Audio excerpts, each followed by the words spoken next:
Good morning, good afternoon, and good evening, everybody. Thank you for joining our ePMP Backward and Forward Compatibility webinar today with Bruce Collins. Take it away, Bruce, whenever you're ready. All right, thanks, Susie, and thanks everybody for joining today. Today, as Susie mentioned, we're going to talk about ePMP compatibility. It's something that we've been working on for quite some time, and we're very happy to have it out in the market, and we're getting some great feedback on it. We have some new products that are now shipping. These have now arrived in the channel. I know some people have been asking about how do I get my hands on some of these, and they are now in our distributors' hands. I know that some, quite a few end users and are starting to get these deployed. So I'll briefly talk about those, and then give you a sneak peek at a couple of things that are coming, and any other. So interested, or if you have questions about ePMP, you can go ahead and put them in that chat window, and I can take the questions as they come. And then certainly we're going to have plenty of time for questions at the end. I think this will take maybe 20, 25 minutes. We'll leave plenty of time for questions, and then we'll get on with our day. The other thing I just point out is that this is being recorded, so that if you want to come back and revisit anything or point it out to your friends or colleagues, you can point them to our community website and get more information there. And also a recording of this webinar.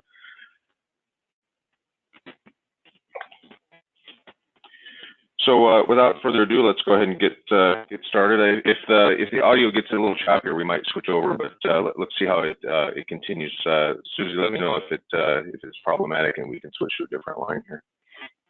Sure. So the big news that we'll talk about today is that backward and forward compatibility are here. It's in this release 4.3.2.1, which includes both compatibility features as well as some additional stability and performance. If you're interested, you can get an entire webinar on the technical details of this feature on YouTube. The URL is here, and you can also go on our YouTube channel and look for this webinar with Sakit and Dimitri going through the very deep dive technical details of the features. But what I like to focus on is how does compatibility work at a high level to help providers and enterprise customers migrate their network from existing generation of technology to the next generation of technology, because that's really what compatibility is all about, which is protecting your investment in ePMP as you move forward to the next generation, and as we talk about even the generation beyond. So it's important to think about the investment that you make in both truck rolls as well as equipment as you migrate your network forward. So with compatibility, we have what's called forward compatibility and backwards compatibility. In forward compatibility mode, if you've already deployed ePMP 2000s or ePMP 1000 access points, with our forward compatibility software, you can put a Force 300 subscriber module in your network and start to connect those up, even if you haven't changed out your infrastructure access points. So you can talk to a Force 325, a 16, our connectorized subscriber module, and start to take advantage of those, so that you can be prepared for when you go and upgrade your access points to the full ePMP 3000.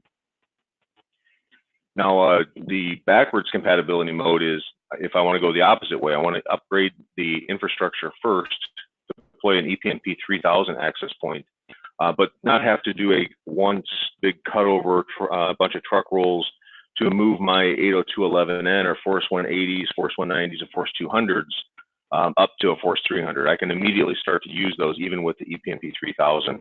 And then the benefit of backwards compatibility is that you get a little bit of a bump in performance improvement with those 11N devices talking to a 3000, because we have some new coding rates, some new error correction that comes to play with 802.11 AC Wave 2 that gives you just a little bit of a boost in performance. So you even get some benefit just by upgrading your access point to the ePMP 3000. So that's really in a nutshell, that's what compatibility is about. You need to be using the 4.3.2.1 software. We'll also be having a 4.4 release coming out later. It'll be in beta later this month and into full release in July. That will start to add some additional features onto the 4.x product line. but that's you need to make sure that both your SMs and your access points are on the 4.x software to take advantage of compatibility software. The other important piece about compatibility is that it does work with the elevated devices. So ePMP Elevate is the ability to take some legacy products from some of the alternative suppliers out there, like Ubiquiti and Microtik, and actually apply software upgrade to those devices, and then apply a license key on the ePMP access point and provide a connection. And that works both in, if you're using the ePMP 2000 and 1000, but now with the ePMP 3000 and backwards compatibility, you can also talk to those elevated devices. And a bit more on Elevate is that it does do, it does require that software to run on those legacy devices. You can see they're on the right. Each access point does qualify for 15 free Elevate licenses. So as you buy new access points, you automatically have the ability to elevate 15 devices that you might have in your network. And back in, well, almost 8 months ago, we introduced a new lower price point. So once you've consumed those 15 Elevate license access point, you can purchase additional ones with the model numbers below, either a 1-pack or a 10-pack. So a couple of good options there. So I also wanted to reference some of the products that we announced back in April and are now reaching the market. So those of you that have not had your chance to get your hands on one of these or have seen before, I want to mention those now. You should be able to get those from your channel partner. The first one here is the ePMP 3000L. This is also an 802.11 AC Wave 2 access point. The target application is really for lower density areas, small sector counts. You can think of this as a great tool for micro pops. So if I have an area of the network that might be out at the edge of a large sector, but I can't quite reach, I can put one of these 3000Ls in there to extend the coverage. It does support synchronization so that it can interoperate or synchronize with the main sector that you're deploying with your full ePMP 3000. The note on here says up to 32 subscribers. We are going to extend that to 64 subscribers in a software release. I believe that'll be officially supported in the 4.4 release. And that will allow up to 64 subscribers, which you think is probably the max of the platform. And it's also important that this is a 2x2 access point, so it does not support the MU-MIMO capability, and it doesn't have the dynamic filtering that comes with the ePMP 3000 and the 2000. So there's some trade-offs in order to get to the small form factor and the lower price point, but this is a great solution again for those micro pop applications. What I've shown in the, I think I have a slide on it, in the next slide. Yeah, this is a couple of mounting options for the 3000L. You can put this on our 90 or 120 degree sector antenna, so you can still deploy this as a sectorized solution and put it out there in a 4-sector application, synchronized just like you would any other access point. Or you can use those horn antennas that you see on the right. This is compatible with these RF Elements Twistport adapters and horn antennas. We don't sell that horn antenna, but you can get that from our, and it does click right in there. You can kind of see the images that it's a nice snap together type solution. Makes it for an easy deployment. Couple of quick notes on the 3000L. It uses a 30-volt PoE injector, so even though it's an access point, it uses a 30-volt power supply, so keep that in mind. That injector does come in the box with the unit, so you keep that in mind, but it is a different one than the 3000, which is a 56-volt power supply. It does not include that external GPS receiver. The 3000L has an onboard receiver, and it has a connector for an external receiver, so if you decide that you do want to put that tethered GPS receiver on there, there's a part number listed there that you can purchase those. I mentioned it's currently limited to 32. We see that going up to 64 in the upcoming release, and it does support backwards compatibility. So just like the 3000, the 3000L can interoperate with those Force 180s, 190s, and 200s and elevated SMs. The other question I get quite a bit is, how do I compare the 3000L to the ePMP 2000? And what's the reason that both of those continue to exist in the marketplace? And here's the short answer in this little table here. The 3000L is based on the 11 AC Wave 2 technology, which is the latest generation of the AC products. It's sort of out ahead of what the other competitors have with the 11AC Wave 1 solutions. Whereas the 2000 is based on 802.11n. They're both 2x2 MIMO. You can see the subscriber count difference. The 2000 does the up to full 120 subscribers. The 2000 has dynamic filtering, and it uses that uplink beam steering optional antenna. So you can add that smart antenna beam steering and add that as an option on the 2000, which is not available on the 3000. But the nice thing, or on the 3000L. So the nice thing, though, of course, is that with compatibility on the 2000, you can leverage forward compatibility, and with the 3000L, you can leverage backwards compatibility. So you don't have to make a final firm decision to say I'm going to cut everything over. I can migrate as and when it makes sense, and for the return on your investment. The other new product we announced back in April was the Force 300 connectorized subscriber module. That is now shipping. We have customers getting their hands on this. This is effectively the same form factor, so it's that nice small compact packaging. It's IP67. This is also an 802.11ac Wave 2 subscriber module. Really the applications here are, I want to put a higher gain dish on the antenna, higher than the 25 dBi dish that we have with the Force 325. Or I want to use some of these horn applications with their specialized antenna patterns. And again, it's an 802.11ac Wave 2, and I think that's about all I'll say on that. You can see here that that horn antenna dish with the Force 300 CSM.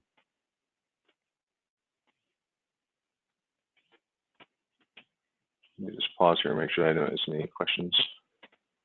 Again, a reminder: if you have questions, you can put them in the window here. Oh, there are a few. Great.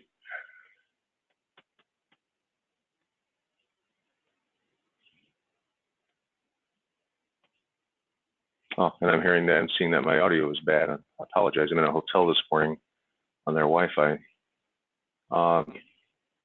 Susie, is it really bad? Should I reconnect? It's sort of in and out. I think it might be best to hardline with the cell phone, just so we stay connected the entire time. Let me switch to the cell phone. I'll be right back. Thanks, Bruce.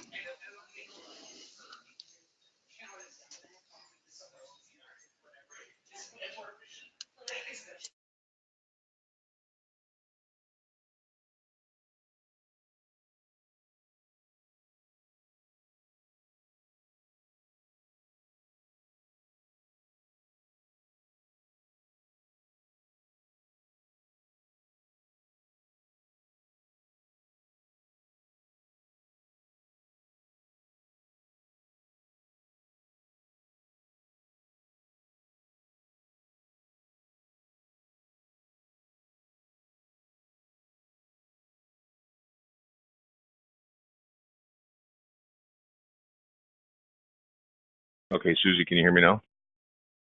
Yes, I can. Sounds really good.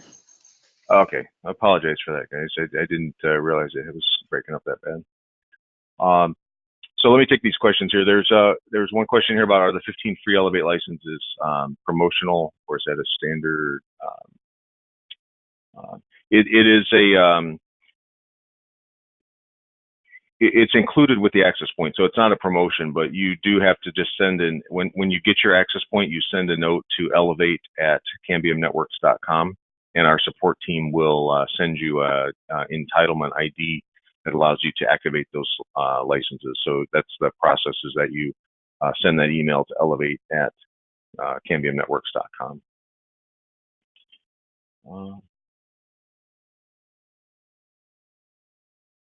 And then there's another question. I'm using RF Elements antennas with Twistport adapters, but the adapters available in ePMP 1000 and 2000 form factor. You can use this with the 1000 form factor. Is the form factor? It's this with the 3000L and the 3000 CSM. It's got a little bit narrower pitch between the two antenna ports. So use the 1000 version. For the full 3000, there's nothing available today that connects to those 4 ports, but we are considering some possibilities in the roadmap that may take advantage of that. So keep an eye out on some new product announcements down the road. And there's a question, is the ePMP 3000L available in Italy? It is a EU certified, so it has CE mark and EU certified. We should have product in country or in Italy and throughout the EU. So check with your distributor, and that should be available as we speak. Okay, let's continue. There's the other product that we announced and started shipping from our distributors back in April was our ePMP Force 130, and then the 2.4 gigahertz variant as well, which is also now just about to start shipping. We'll start shipping that in June, and we expect that will arrive in the channel in sort of the late July, early August timeframe. But the Force 130 is really for short, it's an 802.11n product. It's really for short range applications, whether you're looking for a subscriber module or point to point. As I mentioned, it's available in both 5 gigahertz or a 2.4 gigahertz. And it's really targeted at very cost sensitive, low ARPU environments. So this is our lowest cost subscriber module in the ePMP line. And it is not available in North America, but is available outside of the US and Canada. We do not have the appropriate filtering that's required for the FCC approval. So this is not available in the FCC or IC jurisdictions. And I guess I just covered the first point there. So the EU models, they are available now. So this note's a little bit out of date. The EU model is oh no, sorry. Yeah, this is for the Force 130. The question before was for the 3000L. On the Force 130, we will be shipping the EU models here in the next couple of weeks, and I would expect those to be available in the EU again by late July, early August for this Force 130. Outside of the EU and outside of North America, these are available now. And again, with backwards compatibility, you can talk with ePMP 3000, can communicate with a Force 130, or of course, because it's 11N, you can talk with a 1000 or a 2000. And then I just want to cover ePMP 3000. This product has now been shipping since last December. You'll see a whole series of software releases start to come out now, with the first being this 4321 compatibility release. In an upcoming release, we're starting some beta testing on the quality of service capability that will be coming in a release in July, which is our 4.4. We'll also be adding support for that uplink beam steer antenna. So there's a lot of new capabilities coming in the software that you'll start to see roll out here in a pretty steady cadence through the summer months as the functionality and capability continues to expand with the 3000. We're getting a lot of good feedback on the 3000, and it's people are starting to take advantage of the capabilities and the great performance you get. So you can see the key aspects of the performance come from its 4x4 MU-MIMO. That's probably the biggest advantage. Effectively doubling the capacity, because the 3000 access point can talk to two different subscriber modules at the same time. It does support that wider 80 megahertz channel for those situations where you can take advantage of that.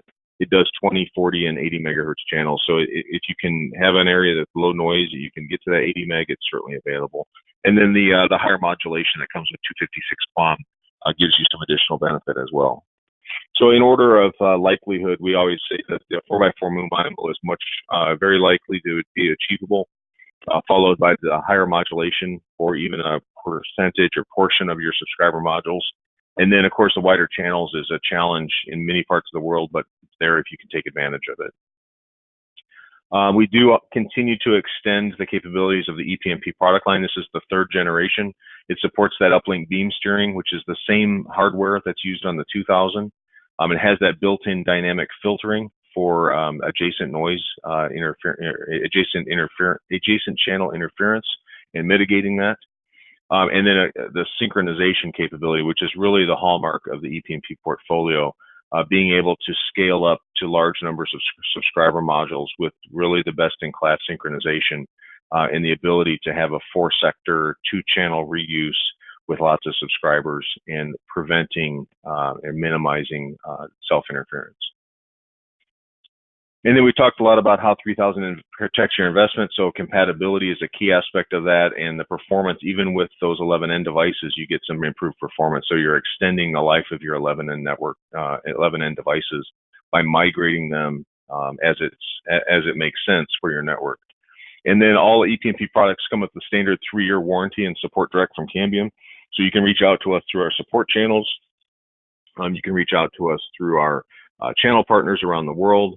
And you can also, of course, reach out to us on the community forum. So and ask particular questions. There's always lively discussion on the on the community.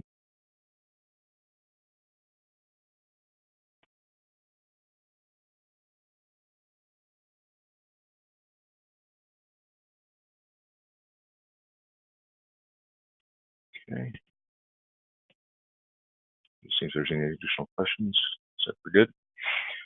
So I thought just with all these new products and with Elevate and everything, we can sometimes it can be confusing to keep track of all the different products and the names and everything. So this is just kind of a quick example layout of the different products in the portfolio. I'll kind of go through this quickly. On the Access line, we have the 3000, which is the flagship. We have the 3000L, which I've just talked about. And of course, the 2000 still has a strong play, and we continue to sell lots of 2000s. And this will continue to be a product that is makes a lot of sense where you don't need the MU-MIMO capacity, but you're still interested in the beam steering and the higher subscriber count. And then the 1000 is what's available in 2.4 and the 6 gigahertz, as well as some connectorized applications at 5 gigahertz. On the subscriber side, for Force 300, which is our 802.11ac Wave 2 subscribers, you see the Force 325 and 16. Those have been out in the market for quite some time, starting last year. We have the connectorized subscriber module there on the right. And then here's a little bit of a sneak peek. You'll see a lot more detail on this next month at a webinar on July 18th.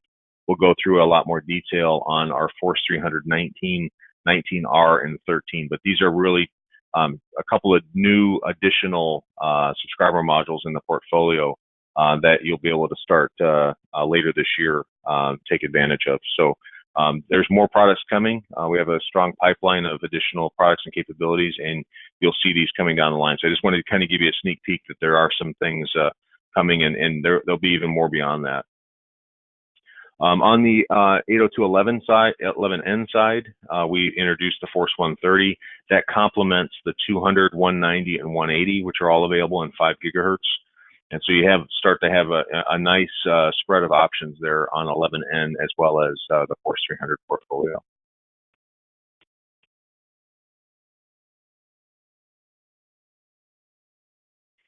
And then on the antenna side, that uplink beam steering smart antenna, that's available on the 3000 and the 2000. We have the 4x4 MU-MIMO sector. This is used on the ePMP 3000. It's really the only approved 4x4 MU-MIMO antenna to be used with the ePMP 3000. We're looking at some other options, but that's what's available today, and that's the only one that we support and approve. Then we have the 2x2 MIMO antenna, which is the sector antenna for any 11N type devices. And then for those that are deploying 2.4, we have that sector antenna. So let me see, there's another couple questions that just popped up.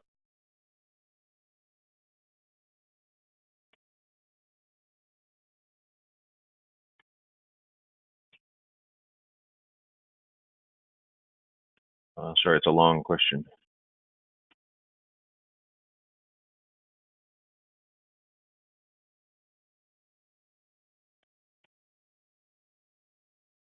Yeah, so it's a great question. The question is really a wireless ISP has a large deployment of ePMP 2000s and ePMP 1000s and Force 180s, 190s, and now they're looking to add in the ePMP 3000.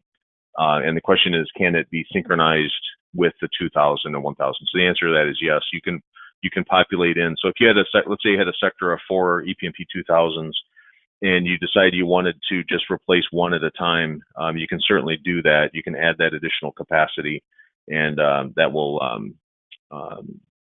you'll use the same uplink downlink ratio. but you can synchronize that with your ePMP 2000 network. So you can kind of piece by piece add additional 3000s as you migrate your network.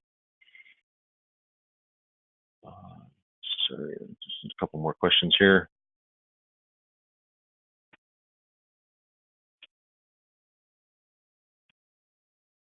There's a question is, will the 4x4 MU-MIMO sector be support 120 degrees? Today we just support that 90-degree sector. I don't anticipate going to a 120. I guess watch our roadmap. There may be some announcements coming for a Omni solution. So we would likely go from this 90-degree sector and possibly support an Omni at some point in the future. We're also looking at some different horn solutions that would work with 4x4, and that would allow you to do a little bit narrower sectors. So ultimately, with a couple of different options there, but I don't right now have a 120 on the roadmap.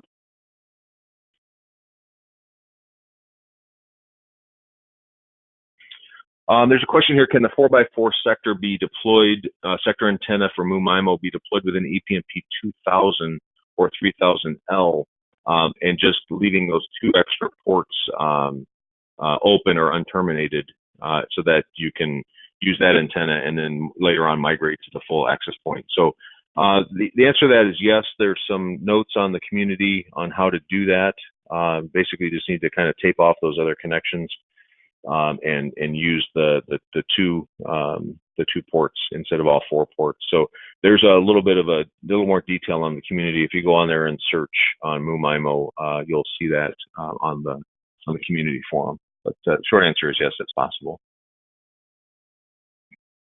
All right, thanks for all the questions, everybody. I wanted to kind of close or comment with a couple of things about the longer term roadmap. We often get questions about these two particular areas. One is 802.11ax or Y6.